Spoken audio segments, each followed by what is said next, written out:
Hello everyone, it's Shubham Sonwadkar from Department of Electrical and Electronics, Jain Polytechnic, Belgavi. Today we are going to study the Unit 1 Transformer. This is part 1 of Unit 1 and this unit it will carry around 40 marks, so it's very important. So let us start with the working principle of transformer. So on which principle the transformer will works? So it will works on the principle of mutual induction. You know what is meant by mutual induction? If we give supply to the primary winding and if the EMF will induce in the secondary winding, then it is called as what? Mutual induction, because the EMF will induce in the secondary winding due to change in the flux or change in the current in the primary winding. Okay, so next, transformer has two windings. One is primary winding and another one is secondary winding. And I will show you that diagram. You can refer this diagram. You can see here, this is primary winding. This is the primary winding and this is secondary winding. Okay, so the supply is given to this primary winding. The supply is given to the primary winding. Then the flux will produce and these flux will linked with these flux. You can see this flux, these dotted lines. You can see these flux will link with secondary winding. When you give supply to this primary winding, flux will produce, these flux will link with this secondary winding. When this flux link with the secondary winding, the EMF E2 will produce in the secondary winding and this EMF will circulate the current through the load. Getting? So this is primary and secondary winding and these two windings are wound on core. Can you see these two windings, primary and secondary, wound on this square magnetic material which is called as core. Next, when the supply is given, it will produce the flux. When that linked with the secondary, the E2 will produce and that will circulate the current in the load. If the primary winding turns are less and secondary winding turns are more, for example, if N1 is greater than N2, then it is step up transformer, means output voltage is more than input voltage. And if the N1 is less, if N1 is more and N2 is less, then this step down transformer, means output voltage is less than input voltage. So if it is a step up transformer, N1 are less than N2, that is the number of turns in secondary are more. And if it is step down transformer, then number of primary turns, that is N1, which are more, and number of secondary turns or N2 will be less if it is step down transformer. So this is about the working principle. You have to mention 3 to 4 concepts which are very important. That is, it works on mutual induction. It is having primary and secondary two windings. Then supply is given to the primary winding and load is connected to the secondary winding. That is also very important. Then this E1, E2 concept and N1, N2 concept. If secondary turn N2 is more, then it is step up transformer. And if secondary turns, that is N2 will be less, then it is a step down transformer. These are some important points. Next, we will study some parts, various parts of the transformer and their function. So what is the magnetic core? The function is, it will provide path to the magnetic flux. You can see this diagram. This dotted line which are flux and this is square shape magnetic core. You can see this core. Okay, this is core. And it will provide path to the magnetic flux. Next, primary winding. Primary winding function. What is the function of primary winding? Its function is, it will induce primary induced EMF. And next is secondary winding. This secondary winding will induce Induce is mutually induced EMF. So next part is transformer oil. The transformer oil is used as an insulator or it is used as a coolant in transformer. Because of heat, the transformer will get heated up. So this heat can damage the transformer, the winding may burn. So we have to cool this transformer, we have to reduce the temperature of the winding. So we can use this transformer oil. Then conservator tank, it is used to store the transformer oil. That is a conservator tank, and it will the ventilating arrangement will make for free expansion of oil. Okay. Next, Bachel's relay. It is used to protect the transformer against the faults, against the internal faults. Okay. So if there is a fault occur in a transformer, then Bachel's relay used to protect the transformer, and it is connected between conservator and main transformer tank. Next, the breather. The breather is used to prevent the entry of moisture inside the transformer. Next, oil level indicator will indicate the level of oil, and the winding temperature indicator is used to indicate the temperature of the winding. Okay, so these are some parts of the transformer. Next, the construction. Now we are going to study the construction of core type transformer. See, the transformers, they're having two types, mainly core type and cell type transformer. So now, first of all, we will study the construction of core type transformer. So this is the diagram of core type transformer. You can see it is having a core. This is circular core.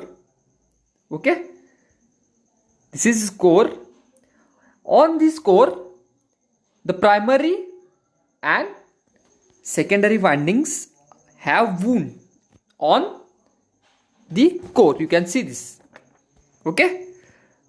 This is the primary winding and this is secondary winding. These both the windings are wound on a common magnetic material that is called as core. In core type transformer, you can see these dotted lines, which is called as flux. There is only one magnetic path from primary winding to secondary winding. Can you see this? There is only one magnetic path from primary winding to secondary winding. This dotted line you can see, this is magnetic path. Okay. There is only one magnetic path here. Next, it has, you can see the windings. The primary is connected to supply and the secondary is connected to load. I have not shown here load, but the load is connected to the secondary. And in this type of transformer, the core is surrounded by the windings. You can see this square shaped core that is surrounded by these windings. Means windings are wound on this core. These are some important points in core type transformer. And what about stampings in this transformer? L type stampings are used in the core type transformer. And generally for low output transformer, the rectangular or square type core is used. Now here I have shown the shape of the core is, I have named here core. So shape of the core is here square shaped core. So if you have transformer having a low output, low rating, then rectangular or square type core is used. Next, cell type transformer. This diagram is showing the construction of cell type transformer. You can see in this type of transformer, the winding is surrounded by the core. Okay, these windings we can see these are surrounded by this core. This entire body is core. You can see these dotted lines. Okay, dotted lines, can you see this? That is flux. Okay, so these winding are wound on central limb. This is limb number 1. this is central limb. Okay, you can see this is a central limb. On these central limbs, the two windings are wound. Okay, there are two magnetic paths here. In that core type you have studied, there was only one magnetic path. See here, dotted lines. Only one magnetic path between primary and secondary. Can you see this dotted line? Only one magnetic path. But here, there are two magnetic paths, 5 by 2 and 5 by 2. You can see here. Can you see this? Here there are two magnetic paths in this shell type transformer. Okay, this is path number 1 and this is 5 by 2. This is path number 2. This dotted line. Okay. Core is made by E and I shaped stampings. So in this core type transformer, the stamping shape is E and I shaped, and it has two magnetic paths. And always remember, all single phase transformers are having shell type core. Okay. This is the diagram of shell type transformer. Now, it's the very important question, frequently asked question, that is EMF equation of transformer. Very, very important. Okay, EMF equation of transformer. I will explain in detail the EMF equation. So N1 is the number of turns in primary. We have discussed in last concepts. Okay, primary turns, secondary turns, all these things. Okay, so here N1 is number of turns in the primary, N2 is a number of turns in the secondary winding. Next, E1 is a EMF induced in the primary winding, E2 is a EMF induced in the secondary winding, phi m is a maximum flux in Weber, and F is a frequency of supply. Okay, these are the given data you have to write. Okay, what is the N1, N2, then E1, E2, phi m and frequency. Okay, these are the data. So next point, flux is maximum at the quarter of the EMF. See this diagram. See this diagram. Can you see this phi m maximum flux? See this diagram, you can see the flux is maximum at the quarter of the cycle. Okay, this arrow you have to show here. Okay, this arrow you have to show here. Only this much portion is quarter of the signal. Okay, this much part. Okay, here you have to show this arrow, not this entire part. It is a half part of the signal. Quarter means this. Here, till here you have to show this arrow. Okay, I will mark till here. Okay, you have to show this arrow. And this is the quarter of the signal, quarter part of the signal. Okay, see here, the flux is maximum at quarter part of the entire signal. This is the entire signal, and the flux is maximum at the quarter part. See here, at the quarter part of the signal. Okay, next, that is E average. AVG means average. The average value of EMF induced, that is given by phi m divided by 1 divided by 4f. So if you solve this, you will get 4f phi m. Okay, this is at this numerator side. Okay, this 4f is at numerator side. इसको ऊपर भेजो कि it will become 4f into phi m. Okay, sorry. So here it is 4f phi m. Okay, 4f into phi m volts average EMF. Next, till here you will get 2 marks. Next, by multiplying average EMF with the form factor, you will get the RMS value of EMF. So what is the value of form factor? That is 1.11. Okay, so this is average EMF. Okay, this is average EMF. This is average EMF, and you multiply that average EMF by 1.11, that is form factor. So see here, ERMS per turn equal to 4f phi m, that is average EMF multiplied by 1.11. 1.11 is the value of form factor, Next, what you will get? 4.44 F into 5 volts. This is the RMS value. Till here you will get 3 marks. Next, RMS value in primary winding, that is 4.44 F5 volts. F5 into N1 volts. See, this N1 is very important. N1, because why? Because N1, it is primary winding, so primary turns you have to take. So this equation, you can see this equation. This equation you can see N1 is there. Next, ERMS, that is average value of, sorry, that is the RMS value of EMF induced in secondary, that is equal to 4.44 F5 into N2. See this formula, N2. Why N2? Because I am talking about secondary windings here. Secondary winding, that's why N2. So ERMS is a EMF induced in the primary winding, that is equal to 4.44 into F into 5 into N1 volts. Next, ERMS, that is RMS value of EMF induced in the secondary winding, that is equal to 4.44 F5 into N2 volts. So this is the total EMF equation of transformer, which will give you 5 marks, and very important. Just you have to write. I will repeat. You have to write the given data here, N1, N2, what 5.1, 5.2, this E1, E2, 5M, F. Then you have to write this. Flux is maximum at quarter of the signal. This is the quarter part of the signal where the 5M means flux are maximum. You can see this. Okay. That is 4F 5M divided by 5M divided by 1 divided by 4F. So you will get average value of EMF. See this, E average means what? Average value of induced EMF, that is 4 into F into 5M volts. This formula is important. 4F into 5M. And just multiply this 4F into 5M. Okay, this just multiply this 4F into 5M with this 4F into 5M just multiplied by form factor, that is 1.11. See here.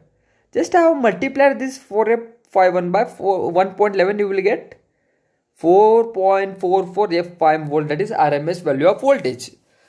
Next, ERMS, that is RMS voltage in primary, that is equal to 4.44 F5 N1, and ERMS in the secondary, that is equal to 4.44 F5 into N2. Here it is primary N1, here secondary means N2. Okay, this is the difference. So next slide, we will discuss the very important, this is the vector diagram of transformer on load. Okay, they will ask, explain the operation of transformer on load, on inductive load. If they ask inductive load, then you have to explain this diagram. See, this I0 is a no load current, I0, this is I1 and this is I1 dash. Just you draw these 3 lines. I0, this is I1, this is I1 dash. I0 is a no load current and I1 is a current in the primary winding. This I2 is a current in the secondary. See here, this I2 is lagging. Why the I2 is lagging by V2? V2 is a secondary voltage. I2 is a secondary current. See, this I2 is lagging by V2. Okay. See here, sorry. This diagram you see. This is I2. This is lagging. Yeah, I2 V2 के पीछे, this is ये V2 के पीछे I2 दिखा है. Why it is lagging? Because inductive load. In inductive load, current will lag by voltage. So this I2 is lagging by this V2. Okay. Now V1 is what? See, this V1 is a primary voltage. So V1 is a primary voltage. This will produce the flux phi. Okay. See this, the V1, see this is the V1. V1 is a primary voltage. It will produce the flux phi. Can you see this? Phi. Okay. It will produce the flux phi. This is flux phi.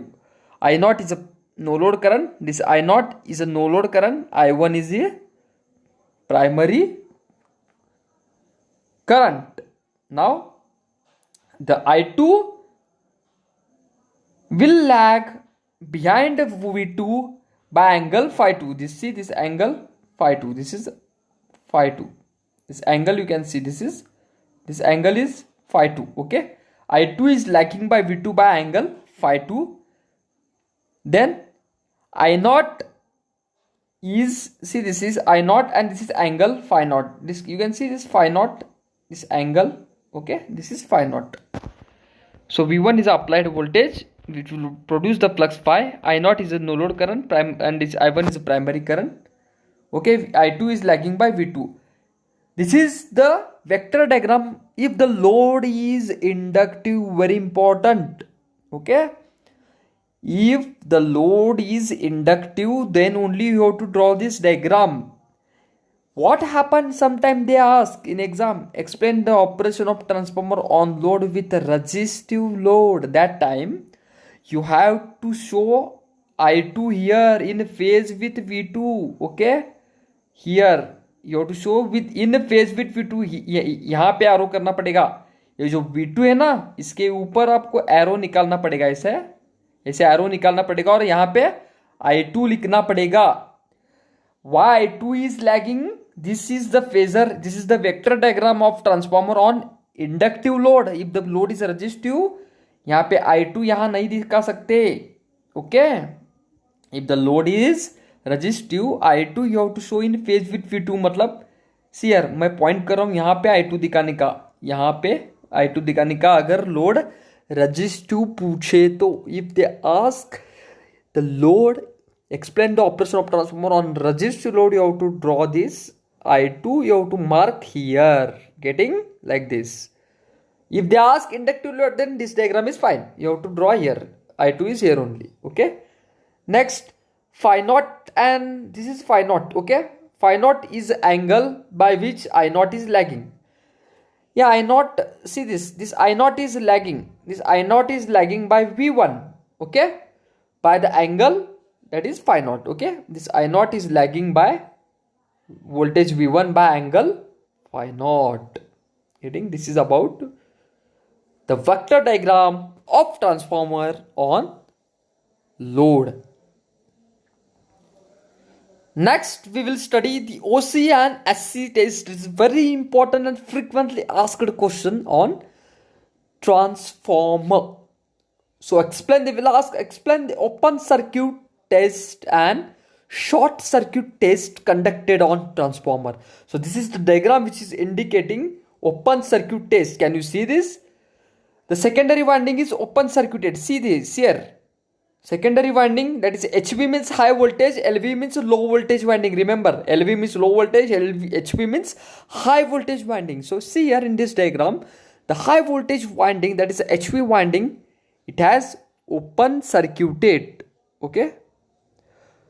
So next videos we will continue with the open and short circuited in detail. Okay. Thank you.